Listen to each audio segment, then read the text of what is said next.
திருமூலர் திருவடிகள் போற்றி போற்றி. திருமந்திரம் 6ஆம் தந்திரம் 6வது அத்தியாயம் தவநித்தை. அதாவது இறைவன் உள்ளுக்குள்ளே இருப்பதை உணர்த்துவது. அப்ப தவம் செஞ்சவர்களுக்கு மட்டும்தான், அந்த உணர்ந்தவர்களுக்கு மட்டும்தான் தவத்துக்கான அருமை புரியும். அப்படி புரிந்தவர்கள் அடுத்தவர்களுக்கு உரைப்பார்கள் பெற்ற அனுபவத்தை.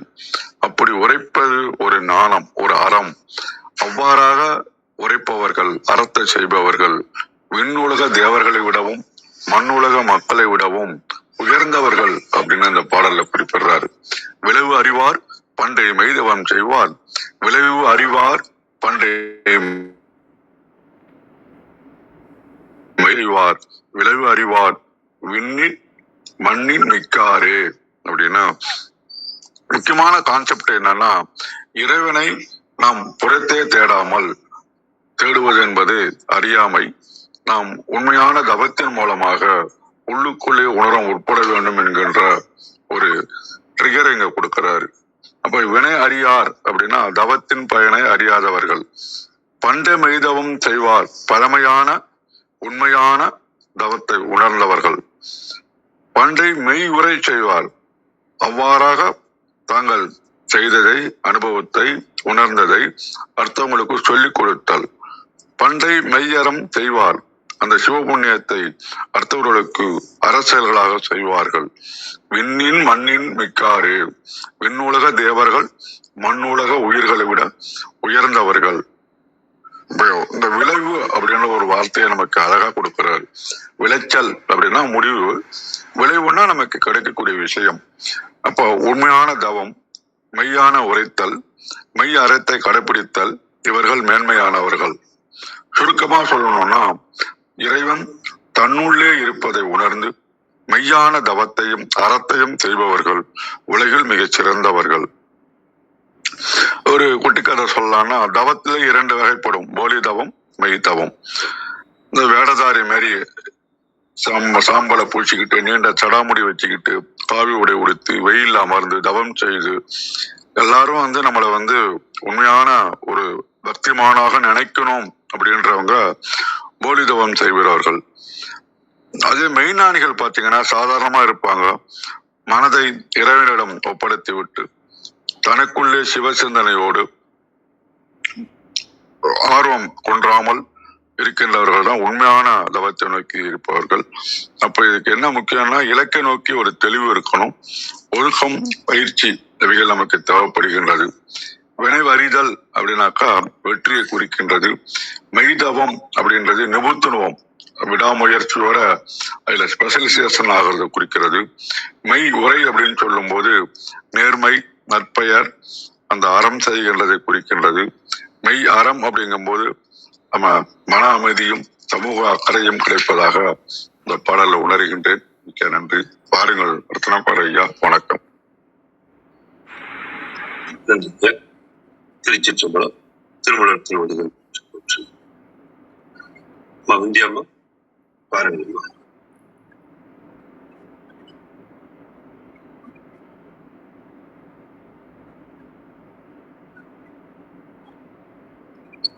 அனைவருக்கும் வணக்கம். ஓம் சிவசக்தி.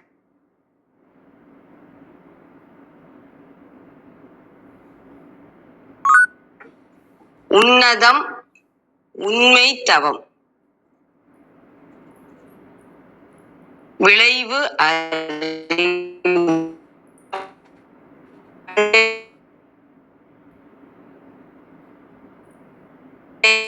செய்வார், விளைவு அறிவார் பண்டை மெய் உரை. விளைவு அறிவார் பண்டை மெய் உரை செய்வார், விளைவு அறிவார் பண்டை மெய் அறம் செய்வார், விளைவு அறிவார் விண்ணின் மண்ணின் மிக்காரே. அருமையான திருமந்திரம். மேலான தவத்தின் பயனை உணர்ந்தவர்கள் உண்மையான தவம் செய்ய முயலுவார்கள். உண்மையான தவ பயனை அறிந்தவர்கள் வரும் அறிவுரைகளின் பொருள் உணர்ந்து அதன்படி நடந்து ஒழுகுவர். உண்மை தவத்தின் மேலான பயன் உணர்ந்தவர்கள் நல்லதான அறச்செயல்களையே மேற்கொள்வர். இப்படிப்பட்ட தவத்தின் சிறப்பை உணர்ந்து அறிந்தவர்கள் இப்பூ உலகிலும் அவ்வான் உலகிலும் மேலானவர், உயர்ந்து சிறந்தோர் ஆவர்.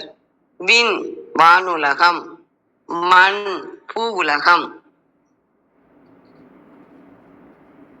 கழக வெளியீட்டில் உடம்பெடுத்த பயன் உடம்பினுள் உடையானை கண்டு வழிபடுதல்.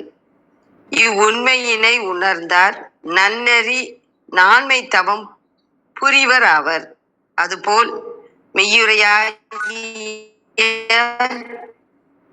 குருமொழி கொள் உடம்பின் பயன் உணர்ந்தோர் மெய்யறமாகிய சிவ புண்ணியம் செய்வாரும் உண்மை உணர்ந்தோரே. இவ்வுண்மை உணர்ந்தோர் விண்ணிலும் மண்ணிலும் வாழ்வார், அனைவரினும் மிக்கோர் ஆவர். ஆம் பயன். அனைவருக்கும் வணக்கம். சிவ சிவ. திருச்சிற்றம்பலம். நன்றி வித்யாப்பா. அனைவருக்கும் வணக்கம். இன்று திருமூலரின் திருமந்திரத்தில் 6ஆம் தந்திரத்தில் 6வது அத்தியாயம் தவநிந்தை பாடல் 1635 பார்த்து கொண்டிருக்கின்றோம். பாடல் ஒழிக்கின்றது. பிழைவறிவார் பண்ணை மெய்த்தவம் செய்வார், பிழைவறிவார் பண்ணை மெய்யுரை செய்வார், விளைவறிவார் பண்டை மெய்யுரம் செய்வார், விளைவறிவார் விண்ணின் மண்ணின் மிக்காரே. விளைவறிவார் பண்டை மெய்த்தவம் செய்வார், விளைவறிவார் பண்டை மெய்யுரை செய்வார், விளைவறிவார் பண்டை மெய் அறம் செய்வார், விளைவறிவார் விண்ணின் மண்ணின் மிக்காரே. விளக்கமாக சரவணையாத்தலத்திலிருந்து. தவத்தினால் கிடைக்கும் பயன் இது என்பதை அறிந்து உணர்ந்தவர்களே ஆதி காலத்தில் இருந்து உண்மையான தவத்தை செய்கின்றார்கள். தவத்தினால் கிடைக்கும் பயனை அறிந்து உணர்ந்து கொண்டவர்கள் அந்த பயனை மற்றவர்களும் பெறுவதற்காக தாம் அறிந்து கொண்ட தவத்தை செய்யும் வழிமுறைகளை தகுதியானவர்களும் அறிந்து கொள்ளும்படி காட்டிக் கொடுக்கின்றார்கள். இப்படி மற்றவர்களும் பயன்பெற வழிவகுத்து கொடுத்ததினால் உண்மையான தர்மத்தை செய்தவர்கள் ஆகின்றார்கள். ஆகவே இவர்களே விண்ணுலகில் இருக்கும் தேவர்களுக்கும் மண்ணுலகில் இருக்கின்ற உயிர்களுக்கும் உயர்ந்தவர்களாக இருக்கின்றார்கள் அப்படின்னு சரவணையாத்தலத்தில் கொடுத்திருக்கு. இதற்கு தேவாரம் .org தொன்று தொட்டு அடிபட்டு வரும் தவம் வாய்மை அறம் என்பவற்றை செய்வார் யாவரும் அவற்றால் விளையும் பயன் இவை என உணர்ந்தே செய்வார். அங்கனம் அறிந்து அவற்றை கடைபோகச் செய்து அப்பயனை பெற்றவர்கள் விண் மண் என்னும் இரண்டுலகத்து உள்ளாரிலும் மேம்பட்டவர் ஆவர். இதன் குறிப்புரையாக மெய்த்தவம் நிற்காமிய தவம் எனவும், மெய்யறம் புகழ் கைமாறு முதலியவற்றை நோக்காது அன்பும் அருளும் பற்றியே செய்யப்படுவது எனவும் அறிக. விளைவறிந்தே செய்வார் விளைவு பெற்று உய்வார் என்றதனால் அவ்விளைவை அறிந்து செய்து பெறமாட்டாரது சாதனங்கள் தவம் முதலியன ஆகாவாயின. இதனால் சாத்தியத்தை தருவனவே சாதனங்களால் கூறப்பட்டது அப்படின்னு இதற்கான விளக்கம் கொடுத்திருக்கிறாங்க. கௌரியம்மா வணக்கம். அம்மா வாருங்க. நல்ல விளக்கம். மிக்க நன்றி. அனைவருக்கும் அன்பு வணக்கம். ஓம் நந்தியம்பெருமான் திருவடி போற்றி, ஓம் திருமூலர் திருவடி போற்றி, ஓம் நம சிவாய. திருமந்திரம் 1635. விளைவறிவார் பண்டை மெய்தவம் செய்வார், விளைவறிவார் பண்டை மெய்யுரை செய்வார், விளைவறிவார் பண்டை மெய்யறஞ் செய்வார், விளைவறிவார் விண்ணின் மண்ணின் மிக்காரே. Translation: Those who perform true tapas experience its results. Those who speak pure truth experience its benefits. Those who perform good deeds experience its merits. Such experienced people surpass those in heaven and earth. கொடுத்துருக்காங்க. விளைவறிவார் பண்டை மெய்தவம் செய்வார். இது நம்ம நேற்று பார்த்த மாதிரி தான் அந்த முதல் முதல் அஹ், இது வந்து ஆக்ஞா சக்கரம், அடுத்தது வந்து விஷுதி, அதுக்கு அடுத்தது வந்து அநாகத்தம். கீழே கீழே இருந்து நம்ம போனோம்னா அநாகத்தம், விஷுதி.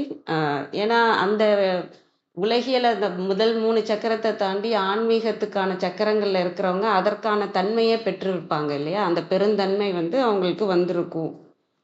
அதனால அவங்களுக்கு அதனால என்னன்ற விளைவும் அவங்களுக்கு புரிஞ்சிருக்கும். இப்படி இருக்கிறதுனால என்ன நமக்கு அப்படிங்கிறதும் புரிஞ்சிருக்கும் அப்படின்னு சொல்றதா இந்த பாடலை பார்க்குறேன். இவர் பண்டைனா உயர்ந்த மெய்தவம். இங்க மெய் பொய்ன்னு என்ன இருக்கு இந்த உலகத்துல அப்படின்னா, பொய்ங்கிறது நம்ம மனம்தான். இந்த மனம், உடல், இந்த மாயை எல்லாமே பொய் தான். மெய்ன்றது இறைவன் திருவடி மட்டும்தான் இங்க மெய்யா நம்மள்ட்ட இருக்கிற ஒரே விஷயம், உண்மையான ஒரு விஷயம் அந்த இறைவன் திருவடி தான். அது தவத்துல அந்த இதுல இருக்கிறவங்க வந்து அந்த இடத்துல இருக்கிறது வந்து எதனால அந்த இடத்துல இருக்கணும் அப்படின்னா, இறைவனோட வைப்ரேஷனுக்கு நம்ம போகணும். இப்போ நம்ம வந்து ஒரு 100ல் இருக்கிறோம்னா இறைவன் வந்து 0 ஃப்ரீக்குவென்சியில் இருக்கிறாருன்னா நம்ம அங்கே இருந்தால் அனைத்தையும் உணர்ந்த அந்த நிலையில் இருப்போம். மனமோட ஃப்ரீக்குவென்சி அதிகமாக அதிகமாக சவுண்டு அதிகமாக நம்ம மனதோட சவுண்டு அதிகமாக நம்மளோட வைப்ரேஷனும் ஃப்ரீக்குவென்சியும் அதிகமாக இருக்கிறப்ப நம்ம இறைவனை வந்து நெருங்க முடியாது. மனம் எப்போ அமைதியாகி அமைதியாகி அந்த ஃப்ரீக்குவென்சி குறைஞ்சி குறைஞ்சி இறைவனோட ஃப்ரீக்குவென்சியில் போய் நிற்கிதோ நம்ம அந்த அருளை வந்து நம்மளால வாங்கிக்க முடியும். அந்த விளைவா அறிவாக அப்படிங்கிற மாதிரி நான் புரிஞ்சுக்கிறேன். விளைவறிவார் பண்டை மெய்யுரை செய்வார். அந்த உயர்ந்த தவம் அந்த உண்மையிலிருந்து தவத்தை செய்வாங்கன்றது முதல் வரி. 2வது வரியிலேருந்து மெய்யுரை. அவங்க வந்து மெய்யிலேருந்து தான் அந்த உரை, அவங்களோட உரை இருக்கும். மெய்யில இருக்கும்போது எப்படி இருக்கும் அவங்க உரை? அன்பும் இருக்கும், ஞானமும் இருக்கும். ஏன்னா அந்த அந்த தன்மை தான் இல்லையா? அந்த அடுத்த 3 சக்கரத்துக்கான தன்மை அவங்கள்ட்ட இருக்கும். அவங்க பேசுகிற விஷயங்கள்ல உண்மையும் ஞானமும் இருக்கும். அது அடுத்தவங்களுக்கு உதவியாகவும் இருக்கணுங்கிறது இருக்கும். விளைவறிவார் பண்டை மெய் அறம் செய்வார். இது அநாகத சக்கரம், அறம் செய்கிறது, மற்றவங்களுக்காக செய்கிறது. இப்போ உலகியல்ல பார்த்தீங்கன்னா நம்ம ஃபஸ்ட்டு முதல் நிலையில் இருக்கும்போது அந்த ஃப்ரீக்குவென்சி ரொம்ப அதிகமாக இறைவனுக்கு எதிராக இருக்கும்போது நம்ம ஈகோலேருந்து யாருக்கும் எதுவும் செய்யணுன்ற எண்ணமே இருக்காது. எனக்கு வேணும் எனக்கு வேணும்னு இருக்கும் இல்லையா? அந்த மாதிரி இருக்கும். அப்போ வந்து நம்ம இறைவனை நெருங்க முடியாத நிலையில் இருப்போம். அடுத்த நிலை அதுலேருந்து கொஞ்சம் ஃப்ரீக்குவென்சி நீங்கள் கம்மியாக இருக்கும்போது எதிர்பார்ப்போட ஒரு வியாபாரம் மாதிரி நான் கொடுக்குறேன், ஆனால் எனக்கு வந்து திரும்ப ஏதாவது வரணும் அப்படிங்கிற மாதிரி. அதுக்கும் அடுத்த இதில் வந்து நான் கொடுக்குறேன், ஆனால் எனக்கு இப்போ எதுவும் ஒன்றதெல்லாம் வேண்டாம், எனக்கு இதில் இருந்து புண்ணியம் வந்தால் போதும் அப்படின்னு செய்கிறது. அதுவும் இறைவனோட ஃப்ரீக்குவென்சியோட கிட்டக்க இல்லை. அதுவும் ஆனால் அந்த ஈகோலேருந்து பார்க்கும்போது அந்த கொடுக்குற மனசு இருக்கு இல்லையா? அதனால அந்த ஃப்ரீக்குவென்சி உங்களுக்கு இன்னும் கொஞ்சம் இறைவனை நோக்கி கொஞ்சம் இன்னும் போகும். ஆனால் அதெல்லாம் விட்டுட்டு அந்த உண்மையான அன்புலேருந்து மெய் அறம், அந்த உண்மையான இடத்துல இருந்து அந்த இறைவன் திருவடியிலிருந்து நீங்கள் அறம் செய்கிறப்ப அங்கே அவங்க நல்லா இருக்கணும், அவங்க மனம் வந்து ஒரு ஏக்கத்தில் இருக்கும் இல்லையா? பசியில் இருக்கலாம், அன்பில் இருக்கலாம், ஏதோ ஒரு ஏக்கத்தை வந்து நீங்கள் போக்கணும்னு நினச்சி நீங்கள் செய்கிறது. அவங்க பசியை போக்குறதா இருக்கலாம், அவங்களுக்கு உதவி செய்கிறதா இருக்கலாம். எல்லாமே எல்லா அறமுமே தர்மத்தின் வழியில் நிற்கிறது. அந்த மனிதத்தன்மையாக முதல்ல நடக்கிறது. மனிதனாக இருக்கணுங்கிறது அப்புறம் தேவத்தன்மை அடைஞ்சு அதுக்கப்புறம் தான் நம்ம சிவத்தன்மை அடைய முடியும். அதனால மனிதனாக மற்றவங்களுக்கு அந்த அவங்களோட ஏக்கத்தை போக்கணும். அவங்களும் நம்மளை மாதிரி ஒரு உயிர் தானே, நமக்கு அந்த வழி அந்த மாதிரி தானே இருக்கும் அப்படின்னு அந்த பசியை போக்கணும்னு எந்த உயிராக இருந்தாலும் அதோட பசியை போக்கணும்னு நினைக்கிறது. அந்த மாதிரி அதில் எந்த எதிர்பார்ப்பும் இல்லாமல். ஆனால் மனிதர்கள் செய்யும்போது அதுதான் நேற்று சொன்னது, மனிதர்கள் செய்யும்போது அதில் அந்த ஆணவம் கண்மம் மாயை இருக்குது, இறைவனோட சேர்ந்து நம்மளால் இருக்க முடியல. ஆனால் அந்த மெய் தவம் செய்கிறவங்க, உண்மையான இதில் இருக்கவங்க, அந்த நானும் இல்லாத ஒரு நிலை இருக்கிறவங்க, அது செய்கிற அறம் வந்து உண்மையான அறமாக இருக்கும்.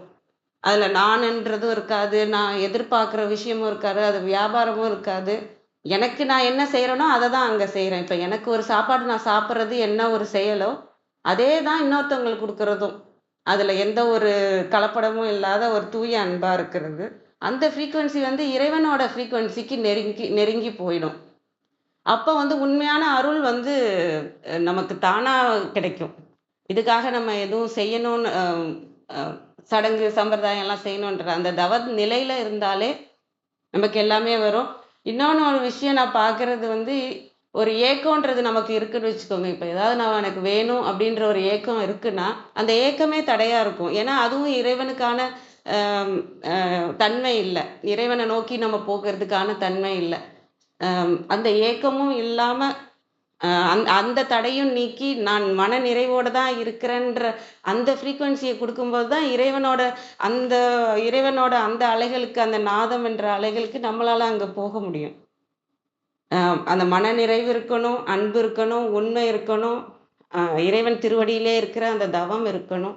இந்த தவமெல்லாம் இருக்கும்போது நம்ம எங்க இருப்போம்னா அந்த இறைவனோட ஃப்ரீக்குவென்சியில வைப்ரேட் ஆகும்போது நம்ம இது இப்போ அபிராமி அந்த இதில் இருக்கும் இல்லையா, நல்லெண்ணெய் எல்லாம் தரும் அன்பர் என்பவருக்கு அந்த அபிராமி கடைக்கண்களே சொல்லுவாங்க இல்லையா, அந்த நல்லெண்ணெய் எல்லாம் தரும்.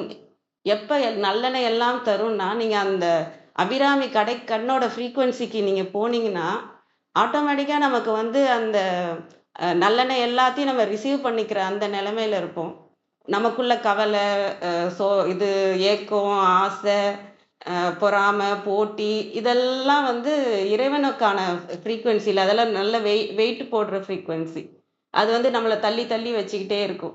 இதெல்லாம் நீங்கி மன நிறைவு இருக்கும்போது அந்த அமைதி இருக்கும். அதனால ஏதோ ஒன்று நமக்கு வேணும்னா அதுக்கான முயற்சி மட்டும் இருக்கணுமே தவிர ஏக்கமோ கவலையோ இல்லாம எனக்கு இருக்கு, எல்லாமே இருக்கு, அதுக்கு நன்றி, இதுக்கான முயற்சி நான் செஞ்சிட்டு இருக்கேன் அப்படிங்கிற அந்த மன நிறைவோட மன அமைதியோட செய்யும்போது அந்த மெய்தவத்தோட நம்ம ஒன்றி இருக்கும்போது அதற்கான அனைத்துமே நமக்கு வரும். இதுதான் இதோட விளைவா இருக்கும்னு நான் பார்க்குறேன். இந்த நிலையிலலாம் இருக்கும்போது என்ன விளைவு இருக்கும் அப்படின்னா அந்த இறைவனோட அருள் நிறைந்து இருக்கிற விளைவு இருக்கும் கண்டிப்பா அப்படின்றத அதை அறிவாங்க. அந்த உண்மை தவத்தை செய்கிறவங்க, உண்மை அறத்துல நிற்கிறவங்க, உண்மை உரைய பேசுறவங்க, அவங்க விண்ணின் மண்ணின் மிக்காரே. அவர் விண்ணவர் விடவும் இந்த மனிதனை விடவும் தேவர்களோடவும் உயர்ந்தவங்க அப்படின்ட்டு. ஏன்னா சிவநிலை வந்து மனித தன்மையோட தேவர்கள்ன்ற தன்மையில நான்ன்றது இருக்கும். என்னதான் பெருந்தன்மையா அவங்க இருந்தாலும் அந்த சிவத்தன்மையில அந்த நானும் நீங்கி இருக்கிறப்ப அவங்க இவங்க எல்லாத்த விட உயர்ந்தவங்களா இருப்பாங்க. ஏன்னா அவங்க இறைவனோட இடத்துல தன்மையில இருக்கிறதுனால அந்த இதுல வைப்ரேஷன்ல இருக்கிறதுனால அந்த அருளை பெற்று இருப்பாங்க அப்படின்ற மாதிரி நான் புரிஞ்சுக்கிறேன். அனைவருக்கும் நன்றி. வாங்க கிருத்திகாமா லிசனிங் போட்டிருக்காங்க. வேற யாரும் உங்களோட கருத்து கேள்வி சொல்றீங்களா? லிசனிங் போட்டேன், பட் உங்களோட கருத்து சொல்லுங்க. வாங்கம்மா, வாய்ப்பு இருந்தா பேசுறீங்களா?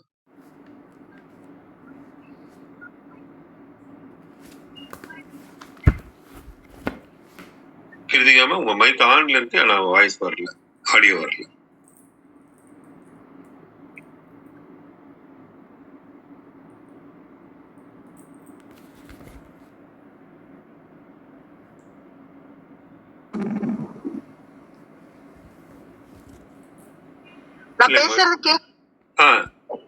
விட்டு விட்டு விட்டு வருதுங்கம்மா. இப்ப கடைசியா நான் பேசுறதுங்கிறது மட்டும் தான் கேட்டது.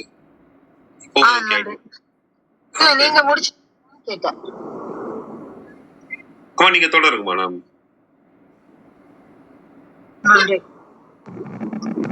இன்னைக்கு உண்டான பொருள் பார்த்திருப்பீங்கன்னு நினைக்கிறேன். நான் கௌரியமா பேசும்போதுதான் வந்தேன். இதுல வந்து ஒரே ஒரு விஷயம் நம்ம புரிஞ்சுக்கிட்டா போதும். என்ன அப்படின்னாக்கா, விளைவறிவார் பண்டை மெய்தவம் செய்வார் அப்படின்னு சொல்றாரு. அது என்ன பண்டை மெய்தவம்? அப்புறம் பண்டை மெய்யுரை செய்வார் அப்படின்னு ஒரு வார்த்தை. மூன்றாவது வரியில பண்டை மெய் அறம் செய்வார் அப்படின்னு சொல்றாரு. அவங்கதான் யாரு அப்படின்னாக்கா விண்ணின் மண்ணின் மிக்காரே அப்படின்னு சொல்றாங்க. அப்போ அது என்ன பண்டை மெய்தவம், பண்டை மெய்யுரை, மெய் அறம் அப்படின்னா ஒரு கேள்வி நமக்குள்ள வரலாம். ஏன்னா விளைவு அப்படின்னா நமக்கு புரியும். அப்போ அந்த கரெக்டான தவம் செய்வாங்க, அதுவும் மிக பழமையான தவம் அப்படின்னா என்ன அப்படின்னா எந்த பலனும் எதிர்பாராமல் தவமே வாழ்வாக வாழ். அதுக்காக எல்லாத்தையும் விட்டுட்டு போறது இல்லை. நான் மீண்டும் மீண்டும் திருமூலர் நமக்கு சொல்லி தரக்கூடிய விஷயம் அதுதான். நம்ம வந்து எந்த பிறப்பு எடுத்திருக்கிறோமோ அந்த பிறப்பு முடிக்கணும். அந்த பிறப்பிற்கு உண்டான வேலையை செய்யணும். அதனாலதான் சொல்றாரு விண்ணின் மண்ணின் மிக்காரே அப்படின்னு. ஏன் அவர் முடிச்சிருக்கலாம் விண்ணின் மிக்காரே அப்படின்னு முடிச்சிருக்கலாம். அப்ப தேவர்களிலும் சிறந்தவர்கள் அப்படின்னு முடிச்சிருக்கலாம். ஆனா நம்ம எங்க இருக்கோம் அப்படின்னா மண்ணுல இருக்கோம். அதாவது இந்த பூ உலகத்துல இருக்கோம். அதனால மண்ணின் மிக்காரே அப்படிங்கிறார். அப்ப இந்த மண்ணின் மிக்காராக நாம் இருக்க வேண்டும் என்றால் என்ன செய்ய வேண்டும்? பண்டை தெய்வம், பண்டை மெய்தவம் செய்ய வேண்டும். பண்டை மெய்யுரை செய்ய வேண்டும். பண்டை மெய் அறம் செய்ய வேண்டும். இந்த அறம் அப்படிங்கிற ஒரு வார்த்தையே எதற்காக அப்படின்னாக்க நம்முடைய வினைகளை செய்யும் பொழுதுதான் இந்த அறம் என்கின்ற ஒரு, அதாவது செயலோடு இருக்கும் பொழுதுதான் அறம் என்கின்ற ஒரு வார்த்தை வரும். இல்லைன்னா அது வராது. அப்போ அறம் என்கின்ற சொல் வந்து செயலோடு தொடர்புடையது. அப்போ அது எதோடு தொடர்புடையது? மண்ணோடு தொடர்புடையது. இந்த மண்ணுக்கு இருக்கக்கூடிய, இந்த மண்ணில் இருக்கக்கூடிய பொழுதுல செய்யக்கூடிய செயல்தான் வந்து அறம். அப்ப அத வந்து மெய்யறமாக இருக்க வேண்டும் என்றால், நாம் பேசக்கூடிய சொற்கள் மெய் உரையாக இருக்க வேண்டும் என்றால் என்ன நடக்கணும் அப்படின்னாக்க மெய் தவம் செய்ய வேண்டும். அப்ப அது என்ன தவம்? அது என்ன பண்டை மெய்தவம் அப்படின்னா எந்த பலனும் எதிர்பார்க்கலாம். அப்படின்னா என்ன அர்த்தம்? ஒரே ஒரு விஷயம்தான், நான் இறையாக இருக்கிறேன். அப்ப அவருக்கு என்னெல்லாம் தன்மை இருக்கு? பெண் குணத்தான் அப்படின்னு சொன்னாங்க இல்லையா? அதோட இன்னொன்னு என்னன்னா பேதமற்று இருத்தல். எல்லாம் தெரியணும், ஆனா அதற்குண்டான பேதம் இருக்கக்கூடாது. நல்லது தீயது எல்லாம் தெரியணும், ஆனா நல்லவனுக்கு ஒரு ரியாக்ஷன், கெட்டவனுக்கு ஒரு ரியாக்ஷன் இல்லை. அவனுடைய வினை அவன் கெட்டது செய்யறோம், அவ்வளவுதான். ஆனா நம்மளுடைய வினை, அந்த மெய் அறம் எப்படி இருக்க வேண்டும் அப்படின்னாக்கா பண்டை மெய்யறமாக இருக்க வேண்டும். அப்ப யாரு பண்டையான செயலை பழமையான, பண்டைனா பழமை தெரியும், யாரு மிக மிக பழமையானவன் அப்படின்னா அந்த அனாதியானவன் தான். அதனாலதான் இந்த பதி பசு பாசம் 3 பேருமே அனாதின்னு தான் சொல்லி வச்சிருக்காங்க இல்லைங்களா? அப்ப அந்த அந்த அந்த இறை உணர்வில் இறையாக, இறையோடு நிற்கக்கூடியதுதான் தவம். அதுதான் பண்டை மெய்தவம் அப்படின்னு சொல்றார். நம்ம எங்க இருந்தோம் அப்படின்னாக்கா அவனோடு தான் இருந்தோம். அங்கிருந்து அணுவாக பிரிந்து தானாக வளர்ந்து மனிதனாக பிறப்பாக வந்துட்டு இருக்கோம். அப்ப அந்த பண்டை மெய்தவம் அப்படின்னா எப்படி இருக்கிறது அப்படின்னா இறையோடு கூடி நிற்று. அதுதான் இப்ப பொதுவா உரையாசிரியர்கள் வந்து காமிய பயனற்று இருத்தல், காமிய பயனற்று தவம் செய்தல் அப்படின்னு சொல்லுவாங்க. இந்த காமிய பயன் அப்படிங்கிறதுனா என்ன அப்படின்னா, இப்ப விஸ்வாமித்திரர் வந்து ராஜ ரிஷியா பட்டம் வாங்கணும்னு தவம் இருந்தார் இல்லைங்களா? அப்புறம் நிறைய அசுரர்கள் வந்து நான் சாகாவரம் பெற வேண்டும் அப்படின்னு தவம் இருந்தாங்க. நிறைய ஞானியர்கள் வந்து நான் வந்து ஞானத்தில் மிளிர வேண்டும் அப்படின்னு சொல்லி தவம் இருந்தாங்க.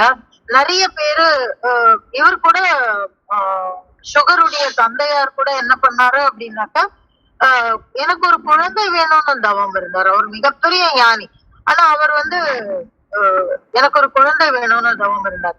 சோ இந்த மாதிரி பயன்களை கருதி செய்யக்கூடிய தவம் சரியல்ல. பயன் கருதாத தவம் அப்படின்னு பண்டை தவம் அப்படின்னு சொல்லுவாங்க.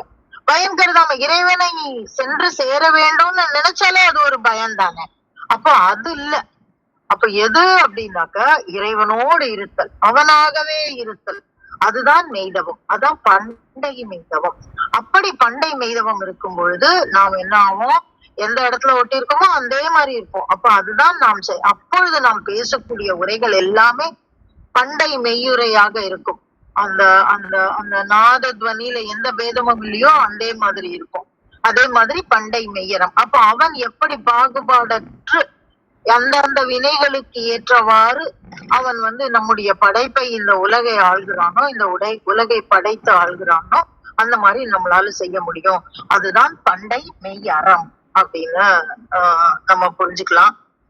இது வந்து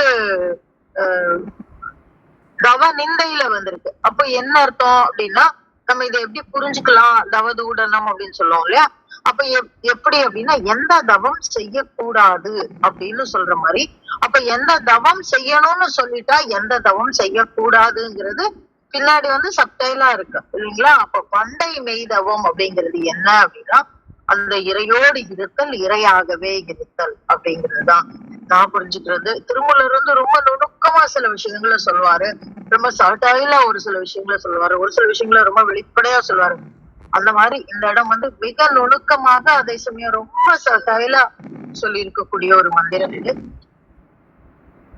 இதை உங்களோடு பகிர கிடைத்த இந்த காலை வேளைக்கு நன்றி சொல்லி என்னுடைய பகிர்தலை முடித்துக் கொள்கிறேன். அருமை அருமை. இது தேவாரம்.org இதுக்கு நான் குறிப்புரை படிக்கும்போது நிஷ்காமிய தவம், நிற்காமிய தவம் கொடுத்துருக்காங்க. இப்ப நீங்க சொன்னது அதுதானேங்கம்மா? நிஷ்காமிய தவம் தான் பண்ணீங்க அதுதானேங்கம்மா? பலன், காமியம்னா பலன், நிஷ்காமியம் அப்படின்னா பலனற்ற. அப்போ எந்த ஒரு பலனையும் எதிர்பாராதது அப்படிங்கிறதுக்குதான் நிஷ்காமியம் அப்படிங்கிற ஒரு வார்த்தையை உபயோகம் பண்ணுவாங்க. அருமை அருமை, நன்றி. கேட்கும் தளத்தில் இருக்கும் அன்பர்கள் தங்கள் கருத்துக்களை பகிர்ந்து கொள்ள வரலாம். கேள்விகள் இருந்தாலும்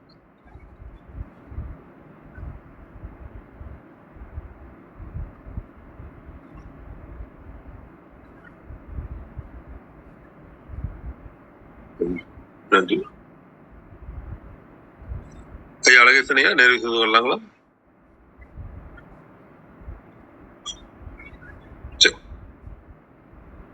நிறைவு செய்து கொள்ளும் நேரம் கருதி.